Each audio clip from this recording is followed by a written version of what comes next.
చిన్న గ్రామంలో ఒక తండ్రి కొడుకులు నివసించేవారు. ఆ తండ్రి కష్టపడి చెక్క కుర్చీలు తయారు చేసి అమ్ముకొని జీవించేవారు.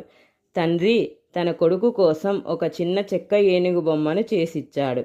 ఆ కొడుకు ఎప్పుడూ ఆ ఏనుగు బొమ్మను తీసుకొని వాళ్ళ నాన్నను ఆడుకుందాంరా అని అడిగేవాడు.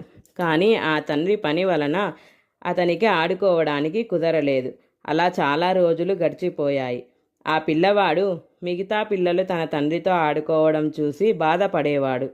ఒకరోజు ఆ పిల్లవాడు ఒక కుండీలో తన దగ్గర దాచుకున్న డబ్బులు తెచ్చి వాళ్ళ నాన్నకిచ్చి, నాన్న, నీ 1 గంట సమయం నాకు ఇవ్వు నాన్న, నేను ఆడుకోవడం కోసం అని అంటాడు. అప్పుడు ఆ తండ్రి నోట మాట రాక తన కొడుకును దగ్గరకు తీసుకొని హత్తుకొని తన బాధను అర్థం చేసుకుంటాడు. ఆ రోజు నుండి ప్రతిరోజు కొంత సమయం తన కొడుకుతో ఆడుకునేవాడు. దీన్ని బట్టి అర్థమైంది ఏమిటంటే, మన వారి కోసం కొంత సమయం కేటాయించాలి.